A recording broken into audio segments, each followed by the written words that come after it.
On today's show, we look ahead to next year's European Rhinoplasty Course taking place in Brussels at the Royal Academy of Medicine in April 2022.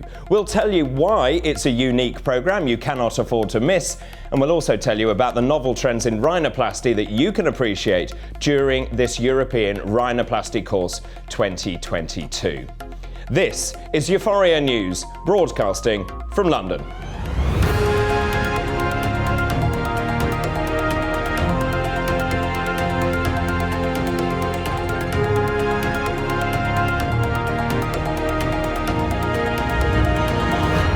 Hello and welcome to EUFOREA News. I'm Dr. David Bull and welcome to our first show of November 2021. Now, after the turmoil of the last few years, we are absolutely delighted to announce that next year's much anticipated European Rhinoplasty Course is taking place in Brussels from the 27th to the 29th of April, and it's taking place in person. It's an action-packed programme and it's well worth attending. Now, in a minute, I'll be talking to Dr. Cameron McIntosh. He's co-director of the European Rhinoplasty Course. I'll also be talking to Professor Wolfgang Gubisch, a world expert in rhinoplasty, and Professor Peter Hellings, director of the European Rhinoplasty Course and founder of EUFOREA. Now, next year's European Rhinoplasty Course builds on the success of previous editions starting in 2008. The 3 days are packed with expert-led lectures, workshops, and interactive case presentations. And the whole programme has been created in such a way to ensure that everyone leaves the course fully updated on the latest techniques in rhinoplasty. And the programme aims to be of huge interest to all surgeons dealing with patients seeking rhinoplasty, that is ENT, plastic and maxillofacial surgeons. And coupled with the exciting lecture programme, there will be a highly interactive programme with small groups of experts discussing and analysing videos and techniques of rhinoplasty. And there will be a workshop on filler and toxin injections. And on top of this, the first 40 registered participants will be offered expert-led dissection on fresh, frozen specimens. Well, to tell us more about ERC 2022, I'm delighted to be joined by Dr. Cameron McIntosh. He's the newly appointed co-director of the European Rhinoplasty Course. Cameron, it sounds like a fantastic programme and extremely engaging. David, it's going to be fantastic. You know, we've had this almost 2 years of suffering through COVID and all these virtual meetings. To finally be able to meet in person is going to be absolutely brilliant. It's such an honor for me to be a co-director on the course. You know, working with Peter is fantastic. He has so much enthusiasm. I'm bringing my enthusiasm and energy. And we've really tried to cherry pick the best teachers to be able to offer what I think is going to be the best course on the continent in 2022. Well, the excitement and enthusiasm from you and Peter Hellings, I should think, are world-beating. So what do you think, what are you hoping that people get out of this course? It's a good question. You know, I think the thing you want to come out with is how can you be a better rhinoplasty surgeon for your patients? That's what it's about. You know, there's a lot of stuff out there of people trying to self-promote themselves and possibly not giving the results that they actually get. But at the end of the day, why do we do rhinoplasty? And that's to help our patients. So if we can offer something that someone comes and they learn from that to take back to improve their outcomes, brilliant. That's what it's about. So the focus is on making sure patients get a better result. And in order to do that, we need to educate our colleagues as much as possible. Well, I mentioned in the introduction that the course was open to all kinds of surgeons from different specialities, so ENT, plastics and maxillofacial. Why should those types of surgeons from those different specialties attend? Well, that's a good question. Again, I think the thing is things have changed dramatically nowadays, that where you used to be in your own little ivory tower and think that this is my surgery. Because we have the internet and we've got social media now, suddenly it's completely changed. And instead of us fighting each other as subspecialists, why don't we learn the best from each other? And that's the beautiful thing. Like, as an otolaryngologist or an ENT, I don't necessarily know the same techniques that a plastic surgeon has, that a maxillofacial surgeon have. Sure, it's facial plastics that I do mostly, but it's really great to be able to learn from colleagues that have a different outlook on what we've got. So I think the days of saying my way or the highway is over. Now it's a time to get a new generation of rhinoplasty surgeon who is open-minded enough and not threatened by another colleague. And that's what we're trying to do. We're trying to cater for all our different specialities who are working in the face. I absolutely love that, working together to improve care for patients. Thank you very much indeed, Dr. Cameron McIntosh. Thank you. Well, joining me now is Professor Wolfgang Gubisch. He is a world expert in rhinoplasty. Professor, very good of you to join me. Let me start by asking you, what are the novel, promising trends in rhinoplasty? Well, that's a good question. The promising trend is to preserve as much as possible, and therefore the preservation technique is advocated and promoted a lot. But I think this is not fair because there are not so many patients who are candidates for this technique. And it is not a preservation. It is just an indirect hump resection instead of a direct hump resection. And this has, of course, consequences. If you do an indirect hump resection, you destroy something of the septum, but you keep the dorsum. And there are many dorsi which are not worthwhile to get preserved.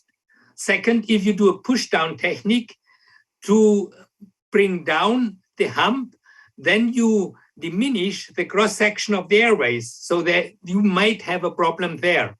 So it is not ideal, and you have to do a very good selection for the candidates where you think the preservation technique is better than the structural rhinoplasty. And from my point of view, there are maximum 10 to 20% of our patients who are candidates for that new technique.